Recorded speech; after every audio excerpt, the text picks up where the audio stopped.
A couple of days ago, I brought to you the case of the murders of Spencer and Monique Tepe in Columbus, Ohio. And when we did that video, we listened to the 911 call audio, and universally, myself included, we really didn't like the what seemed to be the poor attitude of the dispatchers. Now, I did a short on this on my Facebook account and asked people, well, and on YouTube as well, and asked you, I know somebody who is a dispatcher. Should we have her on? And overwhelmingly, you said yes. So tonight, we are going to have a guest. It is my niece, Natalie, and she's going to tell us all about what it's like to be a 911 dispatcher. Stick with us.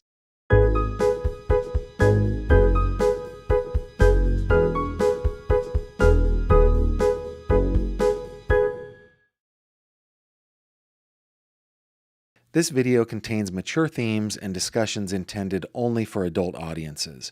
Viewer discretion is advised.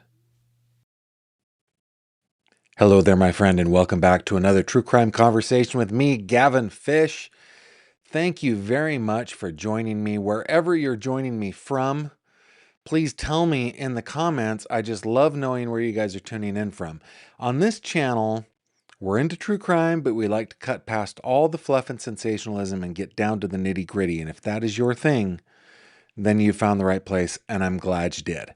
Now, what are we talking about today? We are talking about the murder of Spencer and Monique Tepe.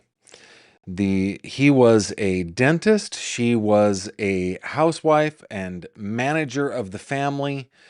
They had two small kids, ages 4 and 1, and coworkers and friends found them deceased, apparently dead, in their Columbus, Ohio home.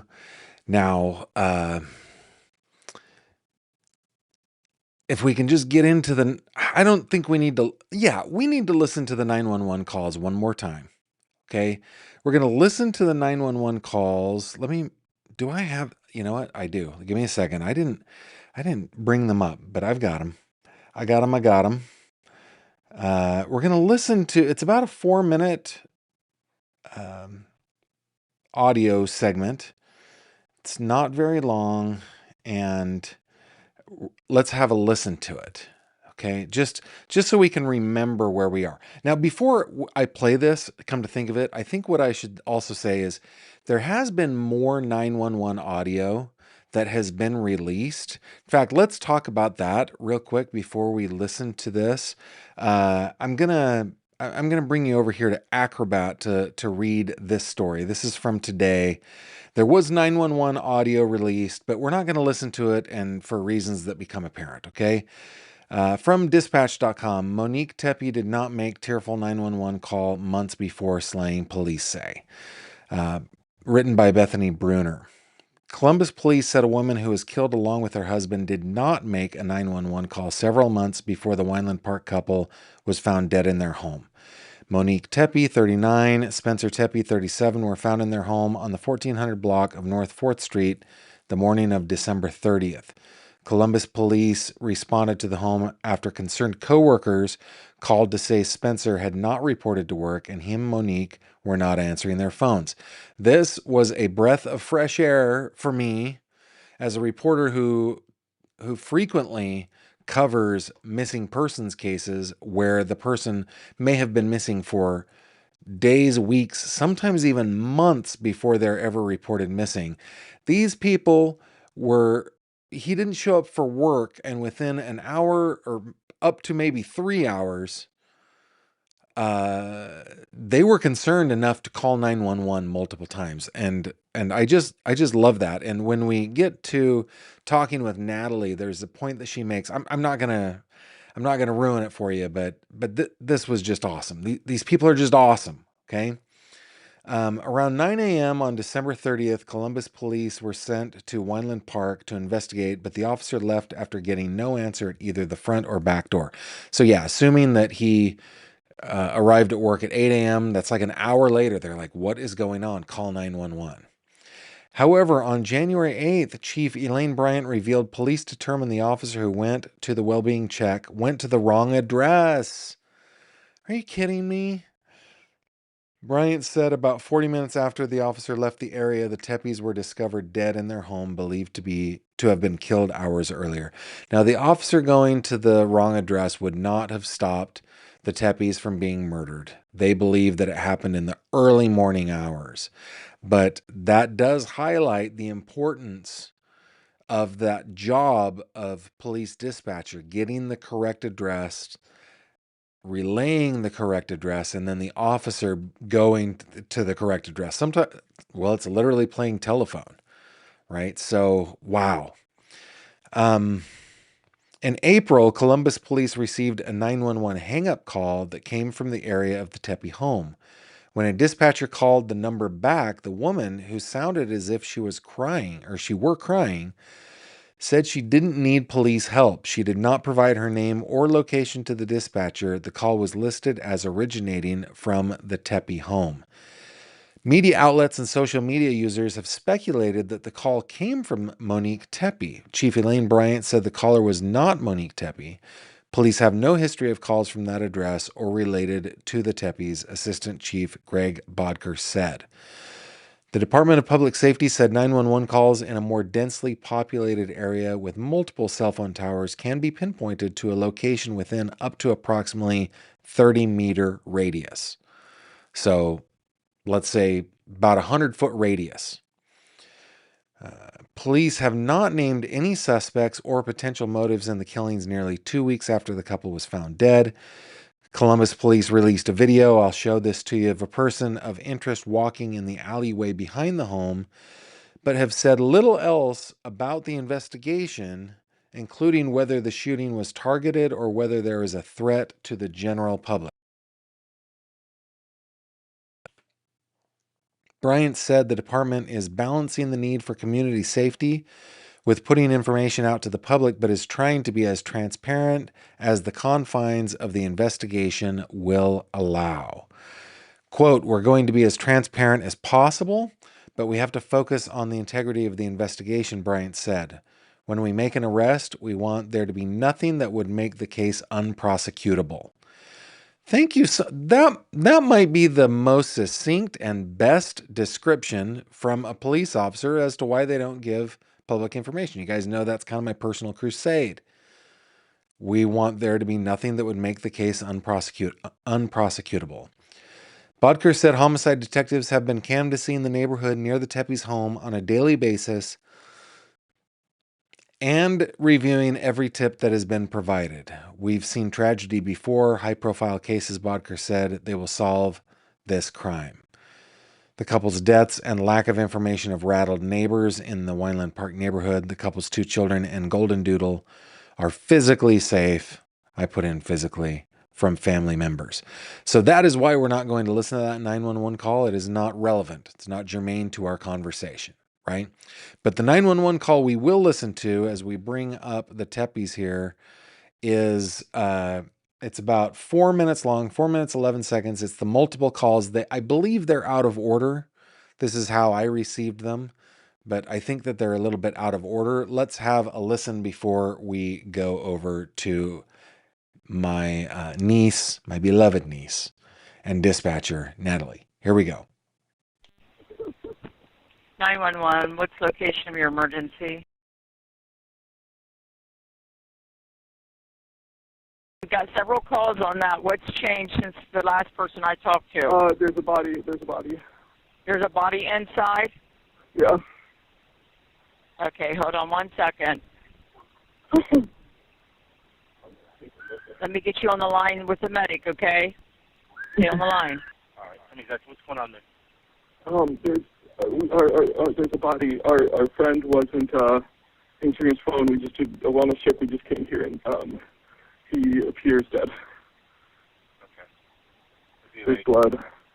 He's laying next to his bed, off of his bed, and there's blood. I can't get closer to see more than that. Okay. So you can tell he's obviously not breathing or anything. Yeah. Yeah. Is it like kind of like huddle, like, you know? Does he look like? It doesn't look huddled. I can't look. Okay. All right. I understand.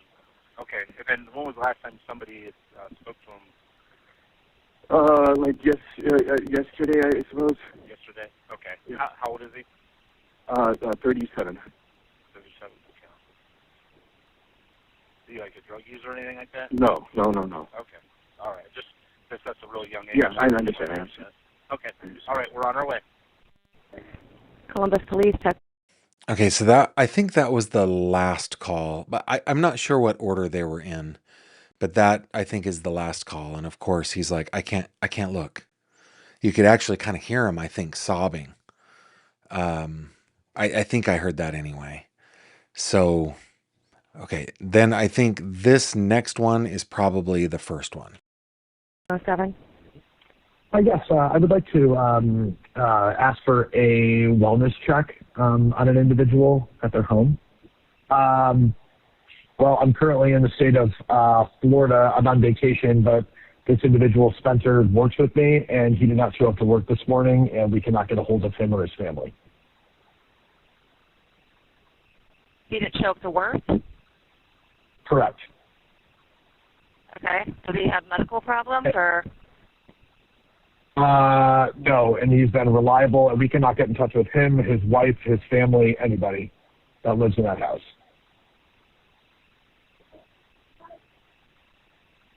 Okay. So There's you're two in kids in the Florida. home. I'm in Florida. I own the business. I was informed by my employees that he was not at work, and he runs the office. Did you receive information that he may have been involved in an accident or? No, ma'am. I just know that he is he is always on time, and he would contact us if there was any issues whatsoever. And I just don't know how else to say this. We're very, very concerned because this is very out of character. And we can't get in touch with his wife, which is probably the more concerning thing. Okay. We will send somebody over as soon as we have an officer available, okay? Okay. Thank you very much. Uh-huh. Bye-bye. Our boss did not report for work. We haven't been able to get a hold of him for 3 hours. We are on site, and we can hear Okay, kids I inside. just talked to somebody there. Okay, I'm just making sure somebody called. Yeah, I just got a call from somebody and sent it back up for Okay. dispatch. Okay. Are you there? Because you're not showing that you're at the No, location. I'm en route there. 911, what's the location of your emergency?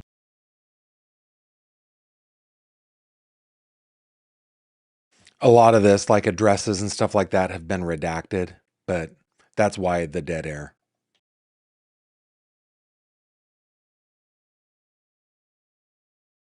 Okay, what's the emergency there, police or medical? Maybe both, I guess. I don't know. I'm kind of doing the We already wellness. had a call out there. They knocked on the front door and back door multiple times, and there was no answer.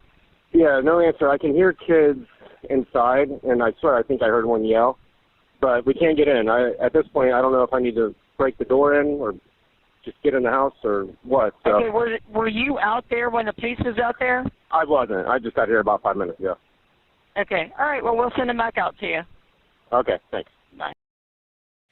Okay, so that is the audio of all of the 911 calls. Of course, they're a little bit out of order, I think. But we all, not all, I shouldn't say all of us. I certainly had the reaction like, what is going on with this 911 dispatcher, this operator? Why the attitude? And I think a lot of you share that. Now, I saw some comments coming in, which let's see if there was one that said, like, to be honest, not knowing that he was a doctor, this call does seem a little bit nuts, right? And I think that that's a fair comment. Yeah, here it is. This is from Unbelievable. To be fair, not knowing the guy is a doctor or dentist, the call seems nuts. And I think that is fair. Like, if a guy's missing for an hour, why are you calling? But I do think that the guy who called, the owner of the practice, who said, I just need to express to you that this is extremely out of character. We are all very, very concerned. I thought that was really well communicated, really well communicated. You know what I forgot to do? I forgot to check in to see where you guys are coming from. Oregon is in the house. Akron, Ohio is in the house. Balmy Buffalo, New York, balmy. Wait a minute. From Saudi Arabia is in the house. Awesome. South Lake Tahoe tuning in. Jacksonville, Florida. California, Buffalo. West Orange, Texas. Ohio. Yeah, and Joyce says, Joel from SDS just posted a short that said the police responding to the wellness check got the wrong house. Yeah, I learned that as I read the article that I had only kind of briefly skimmed. Crazy. Hildebrand, North Carolina, Oklahoma, Ontario, Hickory, North Carolina, Southeastern Kentucky, back again from Mass, Virginia, you guys, North Carolina, Ohio, so many places. Thank you so much. I think Saudi Arabia wins for longest, most exotic place. Thanks for tuning in. Okay, let me tell you what I did. I have a niece. Her name is Natalie. She lives out west, and she works as a dispatcher. I put out a short, like I said before.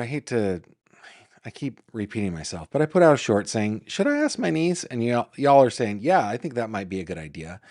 So because she has a family and a different schedule and lives many time zones away, we set it up for us to join together, via Zoom, I guess. It wasn't really Zoom, it's through Ecamm, earlier today, and I recorded it. So what I'm going to do is I'm going to play that for you. I might pause along the way. You'll be able to tell. It says recorded earlier. You guys will be able to see what it looks like. But here is, no, I don't want to do it that way. I'll do it this way. You don't need to see two of me, right? But here is my conversation with Natalie, my niece. Here we go. Everybody, I'd like to welcome to the show my niece, Natalie, who is a current police dispatcher out in the Western States, a former 911 dispatcher. Natty, welcome to the show. Thank you for being here. Thank you for having me. It's fun. It feels weird, right? Yeah. So you're so professional. Look at you. I know. I've got a set and everything. That's amazing. It looks know. good. I know. I had to hurry and make my bed and move the laundry. So well, you're one Look at my step ahead set. of me. Aunt Kimberly and I have a deal that we made 26 years ago that whoever is the last to get up is the one that makes the bed. That is always me. And I make sure that it's done before 5 p.m. That is my deal. It's great. It has not been done yet today. Okay, let's get into the nitty gritty. The Tepe case. Yes. This happened out in Columbus, Ohio. A pretty newlywed couple, 5 years with 2 little kiddos, were found dead after his coworkers and friends didn't show up for work, and they became concerned like immediately. And it was one of those things, Natty, where I was like, this is refreshing, because in my day job as a reporter out here, I can't tell you how many missing persons have been missing for months before police are finally alerted to it. So I liked that. But one of the things that I didn't really like, and I try to extend grace to people because I want grace extended to me. But, talking with my viewers, we were all kind of left with a sour taste in our mouth listening to these 911 calls. My question to you is, what is your reaction to listening to these calls? Sure. Yeah, I will say I took notes. I went back and listened to them a couple times. Took a lot of notes. First thing I'll say is it's always easy for us at home to kind of be that like armchair quarterback and decide how we feel or what we would have done. There's a lot that comes into play in emergency and 911 dispatching. When I was on the job taking these emergency calls, I used to think, I might do this every single day for 12, 14 hours a day. I'm going to pause here just for a second to to answer this question from Pearl Snaps. She says, Gavin, I've called 911. It's frustrating to answer the question, fire or police. Would you ask your niece if she believes this is a smart first question? It's difficult to think clearly when calling. She answers this question. She talks about scripts. So be on the lookout for when she talks about scripts. And I think it's really insightful. It's so cool to talk to Natalie like this. One, she's so grown up and so professional, which is so just awesome to me, just as her proud uncle, but also just to learn the way that dispatchers learn to do their job. It's really fun. Here we go. But this person I'm talking to might only call 911 one or two times on the worst days of their lives. So I tried to come into it with that mindset. But I will say I think I was a little bit in the minority on that, because a lot of people really get into the just repetition of, oh, here's another crazy person, here's another angry person, here's another scared person.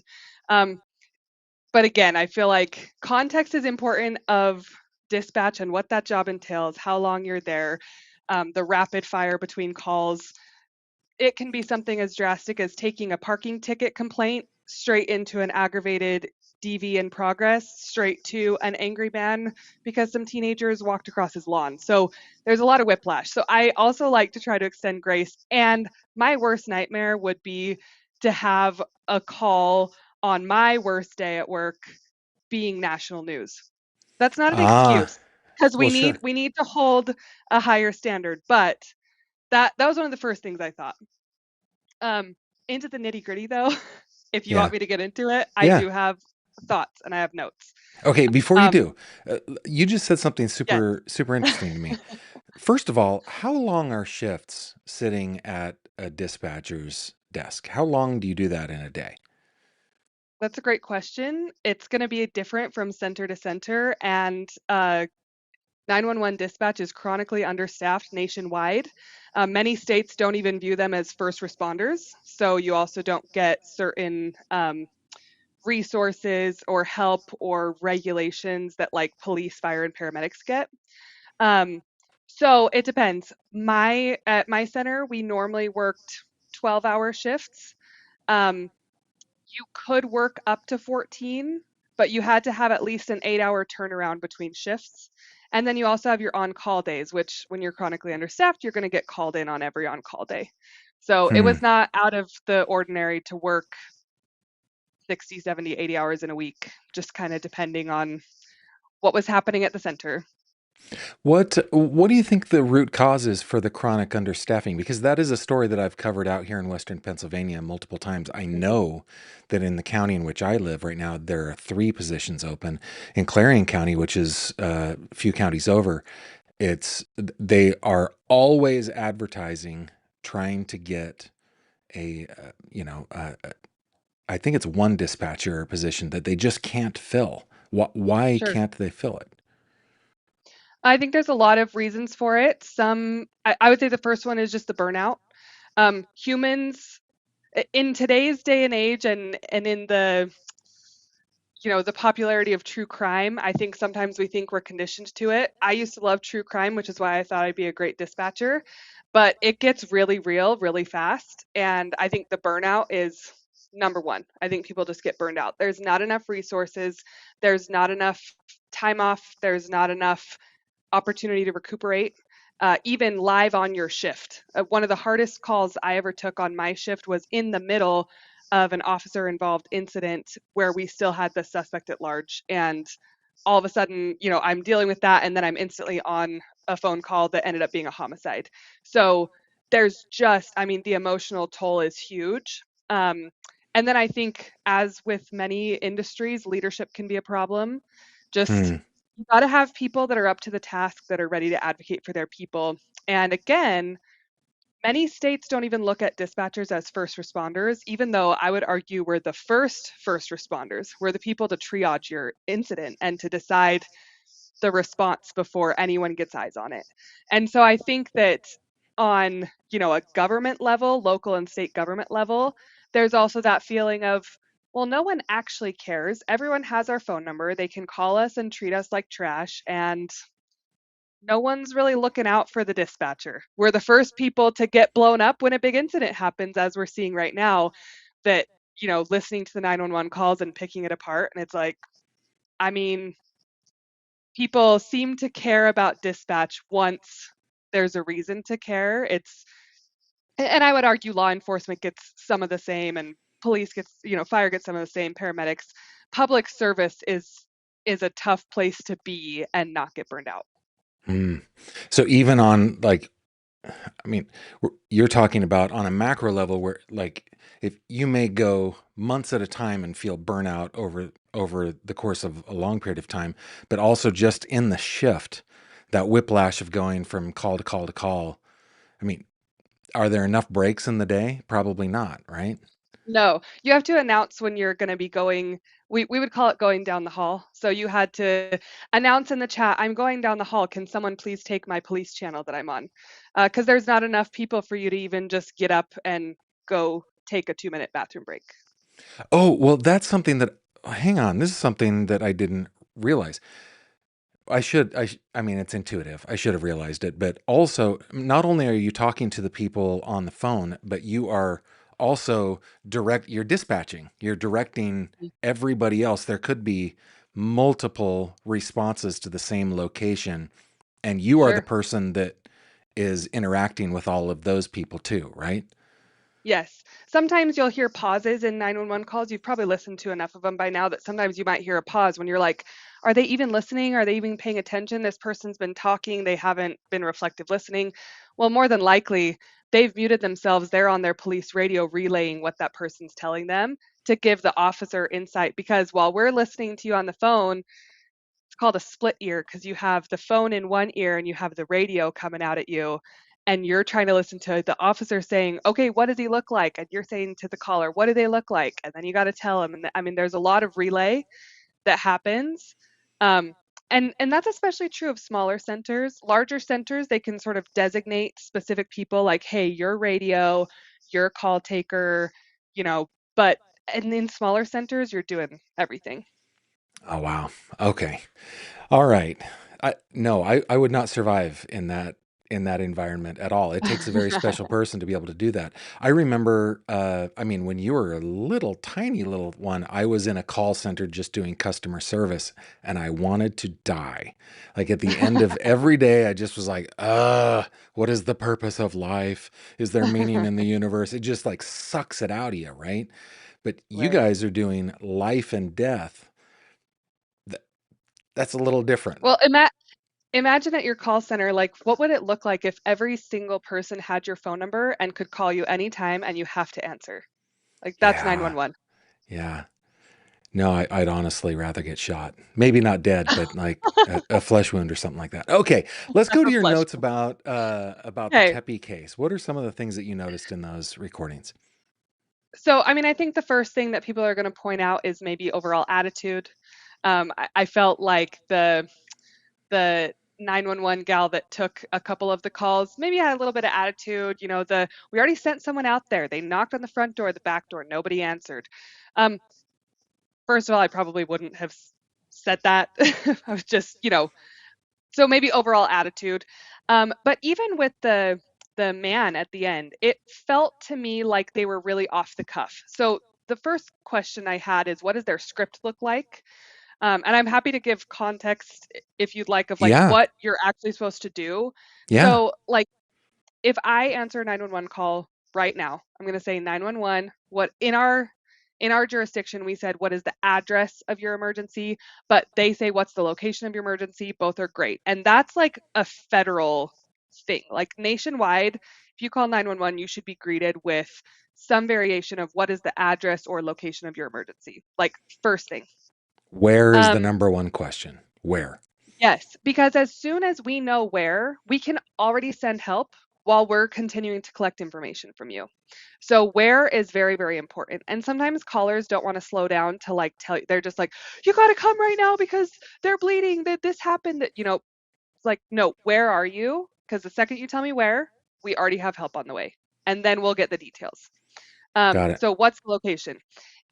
In some places, they're going to say, is that a home, a business, or an apartment? That's going to be big in like big cities. Like Hmm. we need a little more context besides just your address because that could be an 8-story building. Like where are you? Yeah, we heard that in the Ellen Um, Greenberg case, right? It was on the 6th floor of an apartment building, and that I think that was the second question she asked. Yeah, holy mhm, cow, awesome. yeah. They've all got a script.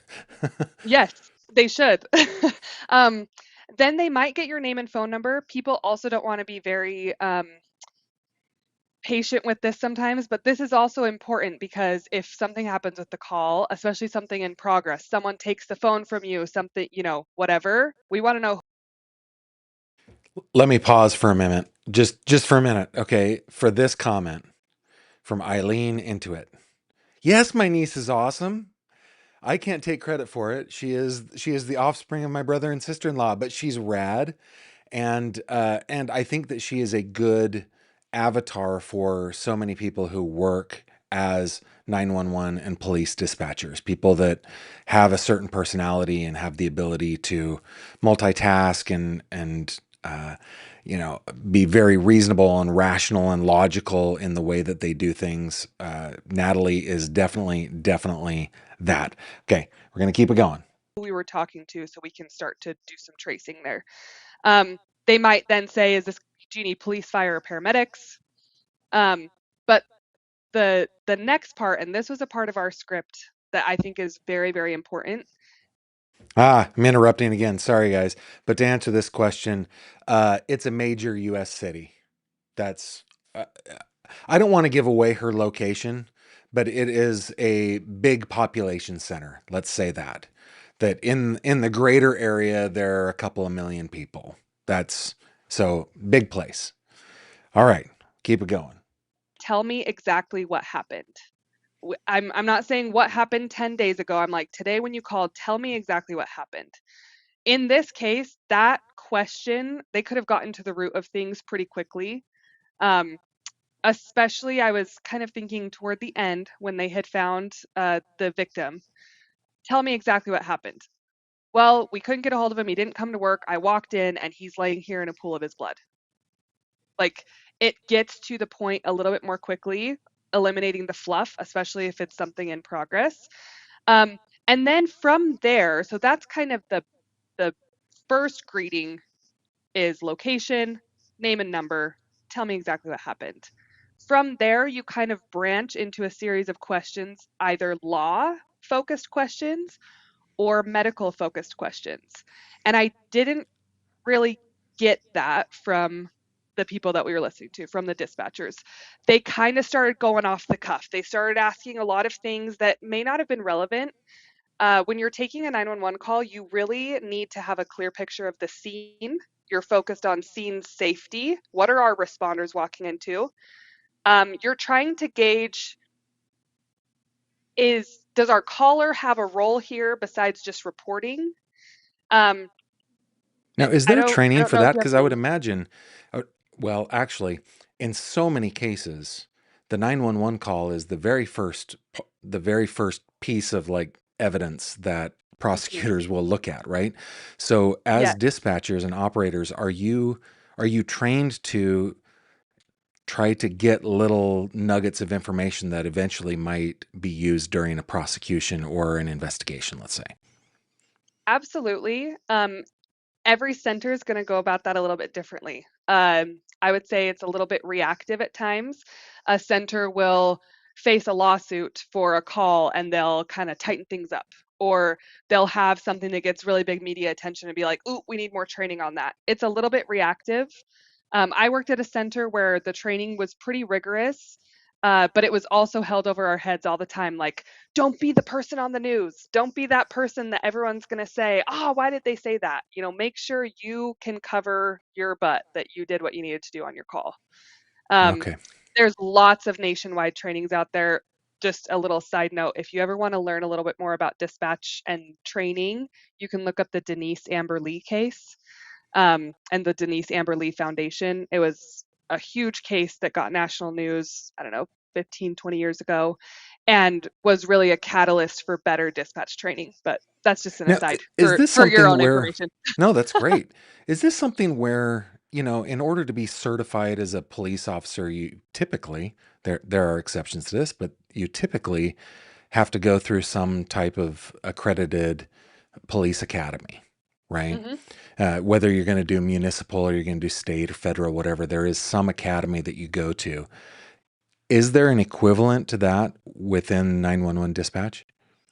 There is. So we actually go to the police academy as well, for a shortened period of time, but we go to the academy and do our training there, and we get kind of a broad spectrum like police, fire, paramedic, but then also more specific to dispatch. And you have to go through that and be certified before you can be a 911 dispatcher, and before you have access to all of the things that we have access to you know federal databases and things like that.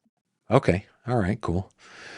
Okay, what else were on your notes there for the Tepe case? Right.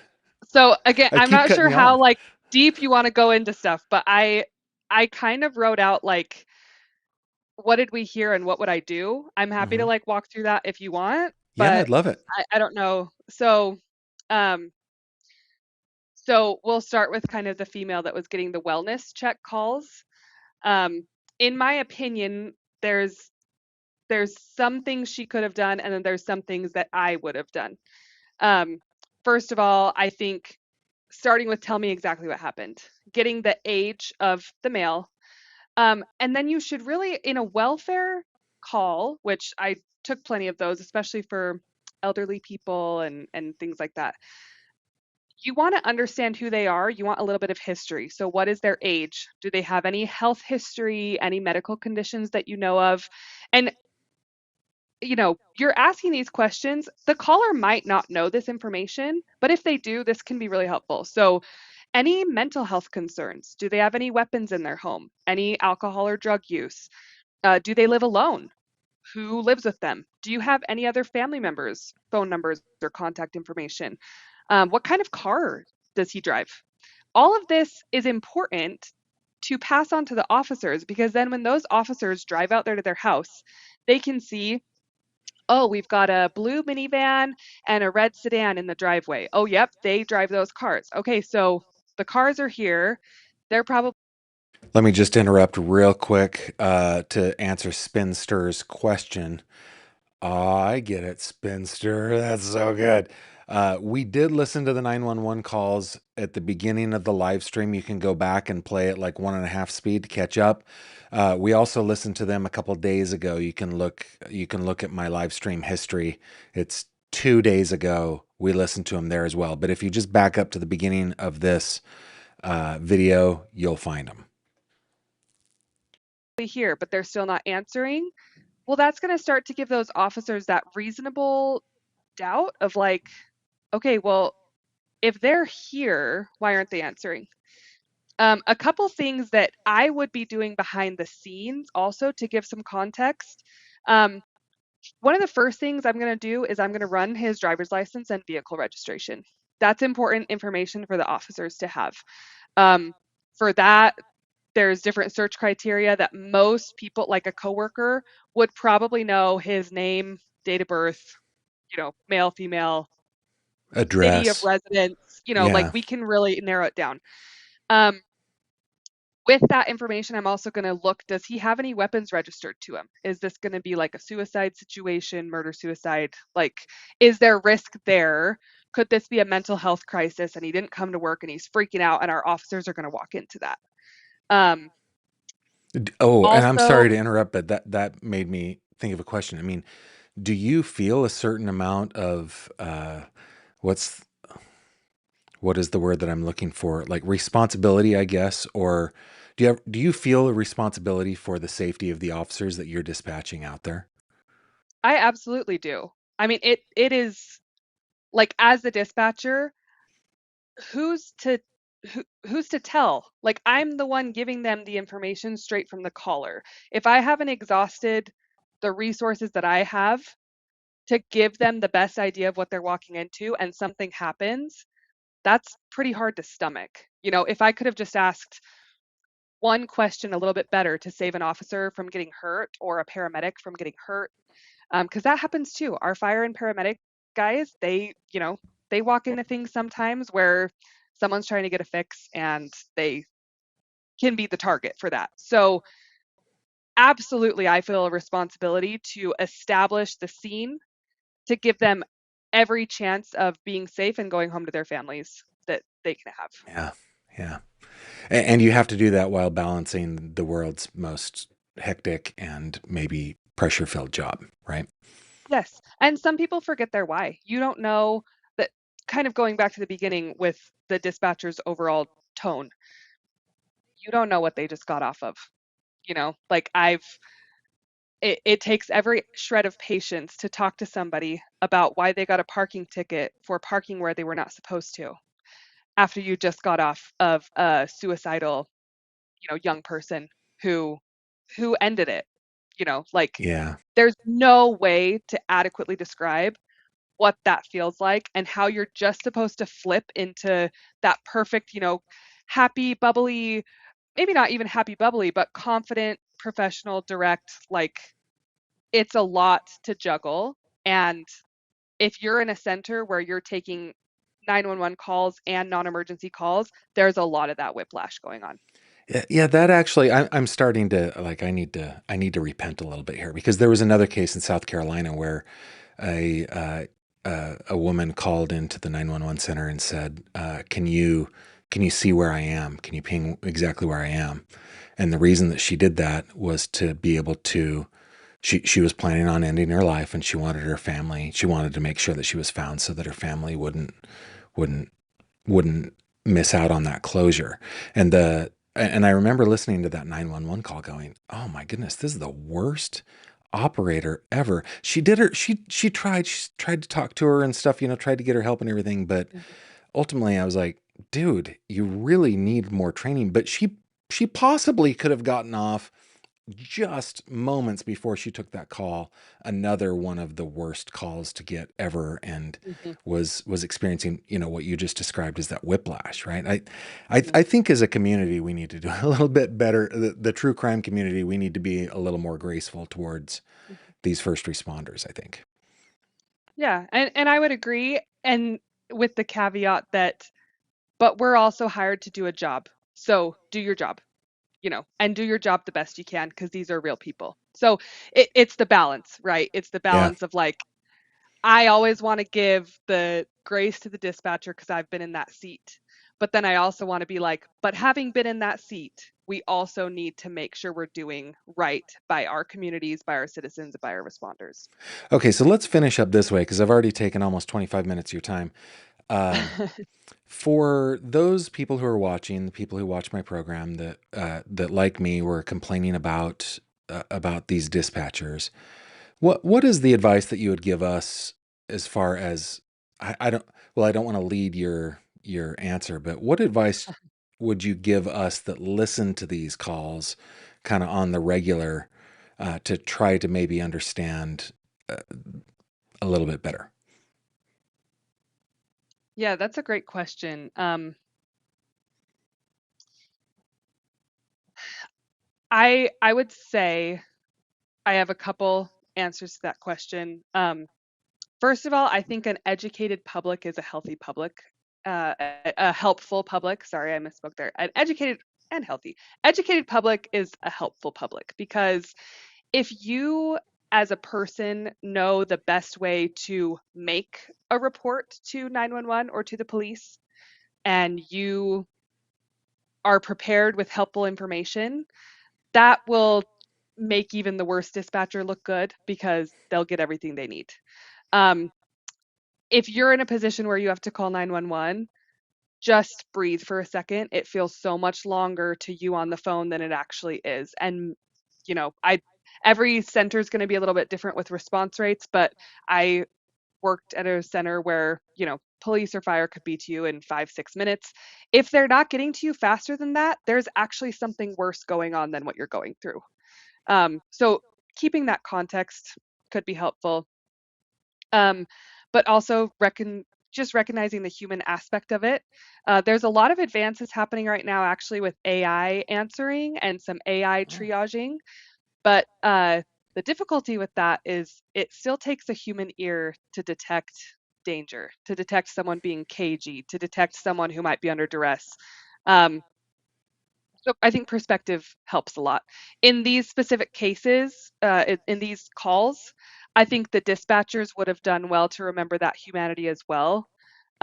Specifically, one note that I didn't get to, the male dispatcher who was speaking to the person on scene with the victim. It's really important in those situations to remember to not make more victims, to not further Yeah. traumatize the person you're talking to. If they believe they're beyond help, you can have them step away, because help's going to be there pretty soon. It might not make a huge difference if they continue to stand there and describe it to you and be further traumatized themselves, than to just step away and wait for responders.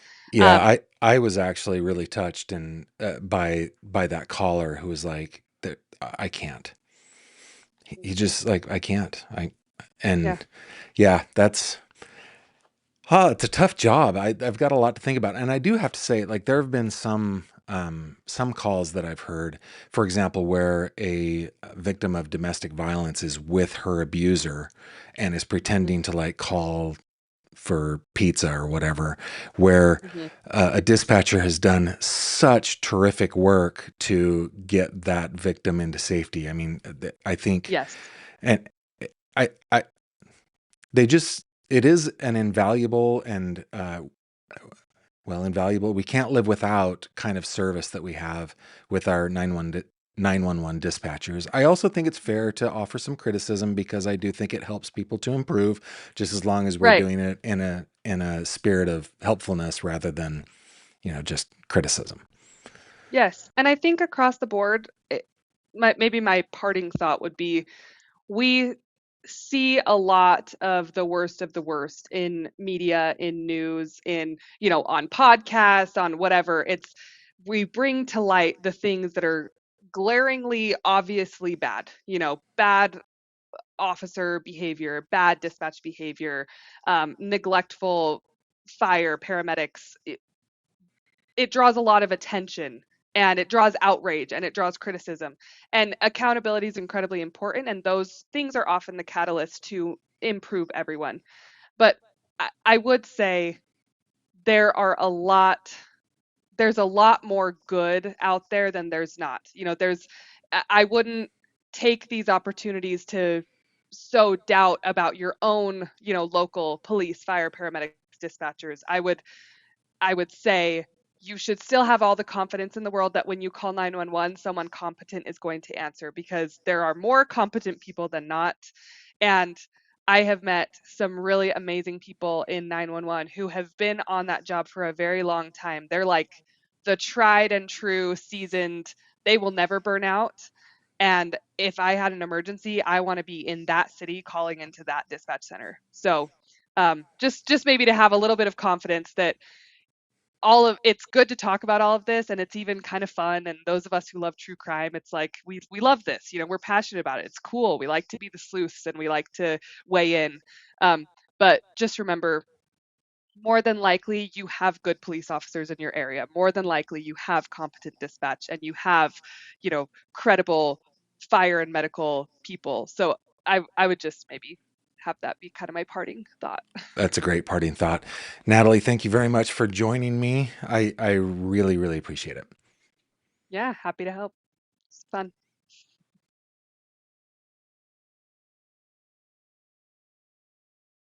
Hi. Hi. Autumn's about to have a heart attack, everybody. I came in without audio. Natalie, my niece, is the best. I really enjoyed that conversation with her. One of the things that I am going to come away from that and is that I will be a better 911 caller. And I have called 911 maybe 3 times in my life for different things. The last one I called about was there was a herd of goats running down the highway. In fact, that's not the only time I have called on livestock on the highway. I've called on cattle on Interstate 80 in Nevada. Anyway, I will be a better caller. Take my time, explain the situation, answer their questions clearly, not be frustrated when it feels like I'm not being listened to, because I know that they're doing multiple things at once. Thank you, Natty Joe, for being on the show with us tonight. Judging from the comments tonight, you were a big hit, and I hope that we can have you on again. And if I may say, just for a second, it is so fun to be an uncle and father of grown kiddos, like grown kiddos. It's just so much fun. I think my oldest niece, she must be 36 years old now, and I love it. I love having nieces and nephews that I can speak to as peers like that. And boy, did she teach us well tonight. Can you tell I'm pretty proud of her. And she's not the only one. I've got so many great nieces and nephews. They're just awesome. My brothers and sisters, Kimberly's brothers and sisters, all have raised terrific children. Okay, now I know that there are a whole bunch of comments that well, let's see, a couple comments before we move to the next segment. Let me just go through. Pearl Snap says, Gavin, what a gift you are to your niece and her to you. I had 8 uncles and 2 brothers, and not a single one is respectful and kind as you. Civilized family is unknown to me. It's lovely to watch. Well, I'm sorry for you. We do have a beautiful family on both sides of our family. Kimberly's family's terrific. My family is terrific. It's so many nieces and nephews that we just love, and great nieces and nephews. Or do you call them grand nieces and nephews or great nieces? Whatever it is. Just so many that are terrific. It's very, very easy to love them. Scotch's mom says, I'm sharing and hyping this video tonight. Your niece is amazing. She is amazing. She is amazing. Autumn was about to hit that panic button. Mooney, I will thank Natalie once again for coming on. And after we finish that recording, she said she's open to doing that. Just so you guys know, I can't remember if I am clear on this. She worked as a 911 dispatcher and currently works as a police dispatcher at a police department. So she has all sorts of experience. Really, really terrific. And thank you guys for being so kind to my lovely niece, who Aunt Kimberly and I just love to death, love to pieces. Okay, we are going to move on to our next segment, and we're going to do it the way we did it yesterday, because I like your feedback. It's 3 questions. It's 3 questions with Gavin Fish. Pow! Okay, in this segment, guys, I answer 3 of your questions. I answer only 3 of your questions, but you can send in as many as you want, and I solemnly do promise that I will answer all of them truthfully and completely to the best of my ability. Just send those questions to 3questions@gavinfish.com. 3questions@gavinfish.com. Spell it out, THREE, questions@gavinfish.com, and I will do my very best. Surprisingly, I don't get very many emails. Sometimes the emails have lots of questions, but if there's something you want to ask, maybe specifically to dispatching that I could ask Natalie or another guest, send it in. Okay, what are our questions? Let's bring up the right screen here. Boom. What is a harmless hill you are willing to die on? Food opinions count. I guess since you brought up food, I would say that pork rinds are not food. Stop eating them. It's disgusting and gross. You are not gross if you do it, but the behavior is gross. I don't approve of pork rinds. Ew. Deep fried skin? Ew. Gross. Question number 2, guilty pleasure. Do I have any guilty pleasures? I don't know that I feel guilty about any of my pleasures. Do I have any guilty pleasures? I can't think of one right now. I will say this. There is a video of Aretha Franklin singing You Make Me Feel Like a Natural Woman at the Kennedy Center that was honoring, why am I blanking? Carole King, who is the writer of that song. I think she was the co-writer. I think her ex-husband, they wrote it together. I watch that performance probably weekly. I go to YouTube and I watch that performance weekly, and I love it. I think it's maybe one of the most amazing vocal performances I've ever seen. And it's not just by Aretha Franklin. Her backup singers are awesome. She's on the piano for most of it, but then she has another guy come in on the piano for her. It's awesome. Check it out. It's many, many years old. It's like, it's got to be 10, 11, 12 years old, something like that. It is so good. And I don't feel guilty for it, but it is something that I probably should stop doing so often. And plus, it leads me into a rabbit hole of amazing live performances. For example, have you seen Ann and Nancy Wilson do, what's that Bernie Taupin one? Hold on. All I can think of is Alone right now, but it's not Alone. No, it's not. Anyway, there's a live performance that Heart does, Ann and Nancy Wilson do, that is so freaking great. It's the one that Nancy sings the lead, and it was written by Bernie Taupin. And all I can sing in my mind right now is Alone, which is also a terrific song. Also, Ann and Nancy Wilson sang Stairway to Heaven, also at the Kennedy Center honors, obviously honoring Led Zeppelin. Check it out. Also, Josh Turner, the name of the YouTube channel is Josh Turner Guitar. He does a rendition of She Loves Me Like a Rock by Paul Simon. That is so freaking amazing. So I get into those little rabbit holes. And tell me what your guilty pleasure is, okay? Tell me what your guilty pleasure is, and tell me the harmless hill that you would die on in the comments. We're going to have a little time for it, okay? Last question. You told us you used to travel a lot. Is there anywhere you haven't been? Yeah, there are plenty of places I haven't been. Tons of places I haven't been. Most of South America I haven't been to. Most of Central America I haven't been to. I've been around almost all of North America, all of Europe. I don't think there's a country in Europe that I haven't been to. In Africa, I've only been really to Northern Africa. I've been to Ethiopia, I've been to South Africa, but everywhere in between I haven't been. I've not been to the Middle East. In Asia, I've never been to India. I've never been to Pakistan. I've never been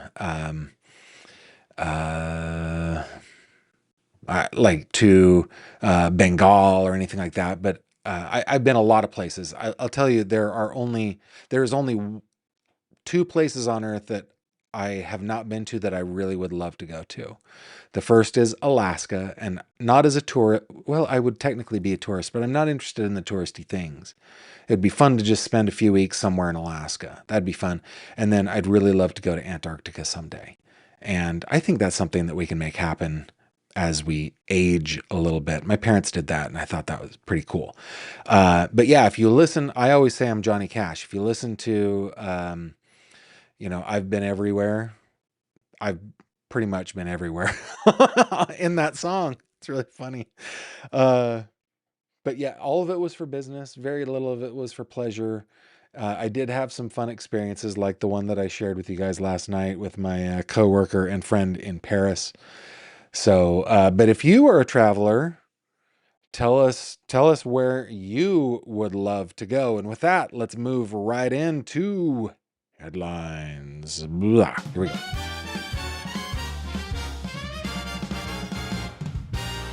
True crime headlines. How? Okay, guys, there are a couple headlines that I just want to bring up as we close out the show before we get to your comments. By the way, Natalie gave me all of her notes. I will post that in the fish tank. If you are new here, the fish tank is where we hang out on Facebook. Let me bring this up. If you go to my website, gavinfish.com, it's always linked in the description down below, and click on the little fishy upper right-hand corner. That will take you to the fish tank. I will post Natalie's notes in there. Okay. To headlines, Gavin. To headlines. Come on, Gavin. What are you doing? Here. Boom. What to know about Nick Reiner's new lawyer, Kimberly Green. This was published today. Kimberly Green may be the new face on Nick Reiner's legal team, but this is hardly her first rodeo in the courtroom. The Los Angeles-based attorney, who's served as a public defender in Southern California for nearly 2 decades, has joined the screenwriter's murder case after Reiner's previous lawyer, Alan Jackson, abruptly stepped down, which we covered yesterday. Skipping. Just a couple quick things. Kimberly Green was admitted to the state bar in June of 2007. She began working as a deputy public defender in the public defender's office there in LA. She's held the position for 19 years. A public defender is a type of attorney that typically represents accused people who are unable to pay for their own legal counsel. She went to school prior to becoming a lawyer. Green studied business administration and political science at the University of Miami. She earned a bachelor's degree in business administration after completing her program. Green later headed to the West Coast and enrolled at Loyola in Los Angeles, where she graduated in 2006. And there's more information on her that you guys can find. I think that she is a competent lawyer that Mr. Green has. Now, speaking of which, let's see, I think I have... again, on the Nick Reiner case, this from The Sun, it was updated today, but it was from a couple days ago. Nick Reiner's siblings want seriously ill brother to avoid death penalty despite parents' murder, family friend says. This is going to be an unnamed source that says they're a family friend, which I don't really like, but I thought I'd share it with you. Nick Reiner's siblings want their seriously ill brother to avoid the death penalty despite the alleged murder of their parents. Rob and Michelle Reiner's children, Jake and Romy, believe Nick's mental health crisis triggered the alleged attack, a family friend told the U.S. Sun. A new medication cocktail prescribed to him had reportedly caused his erratic symptoms to further spiral before he allegedly stabbed his parents to death in their $10 million Brentwood mansion. The insider said Rob and Michelle's family, despite everything, do not want Nick to get the death penalty, as they insist this horrific incident was a byproduct of a mental health crisis. It does seem like the apples do not fall too far from the tree. These are good folks with good hearts who are probably deeply grieving because of the loss of their parents, but also grieving because of the loss of their brother.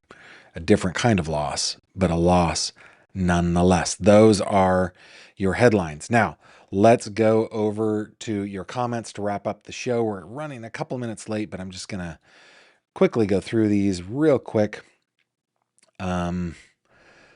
Let's see. Ms. Bree says your niece could be an instructor or trainer.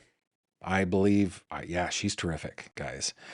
Unbelievable says, Gavin, I'd love for you to ask your niece why it's so difficult to understand what anyone is saying when you listen to the police scanner, but somehow they all understand each other. Man, what a great question. What a great question. Andrea says, OMG, I also despise pork rinds. My husband eats them all the time when he's on his meat diet. Gross. Ew. I don't like that. Moon Russian says, love Carole King and Aretha. Oh, you guys got to watch that performance. It's amazing. Nana Rocks says she loves Heart. That's because they're amazing. It wasn't Barracuda. Oh my goodness. Let me look it up. Bernie Taupin, Heart hit. It was These Dreams. It was These Dreams. Man, it took me forever. I had to actually look it up. Usually it comes to me. Let's see. But pork rinds are collagen. Ew! Get collagen elsewhere. Pork rinds. Ew! Just Ducky says, Disturbed covering Sounds of Silence is best ever. I do like that. I'm typically not a baritone kind of guy when it comes to hearing male vocal, but I do love that cover. It's very, very good. Will your niece's notes be on Patreon as well? If you'd like, I will put them on Patreon. I will do my very best. Shout out to Natalie, says Wacky Wheelers. Anything else? Nanorock says we have headsets and are used to hearing the radio and the voices on it. So she answered the question for you. I watch a family show where all the kids like pork rinds with milk as cereal here on YouTube. That is so ew, guys. That was fun. That was fun. It was fun to answer your questions. It was fun to have Natalie on. We hope to have her back sometime when this kind of thing comes up again. She did give us some terrific insight. We will be back to finish out the week tomorrow, 6 p.m. Eastern, right here on this channel. Please remember you can find me over on my website, gavinfish.com. You can reach out to me there. Please send all of your questions to 3questions@gavinfish.com. And if you're on Facebook, which you don't have to be, but you're cordially invited to join us when in the fish tank. We got a couple things that we've posted in there recently, including a couple shorts. I talk about the Slayer statute. Of course, I put that on YouTube as well. But anyway, hang out with us on Facebook if that is your thing. And with that, I shall bid you adieu. Thank you very much for joining me tonight. I'll see you on the next one. Take care. Thank you very much for watching this video. If you liked what you saw, please consider subscribing. And if you have any questions or comments, please leave them below.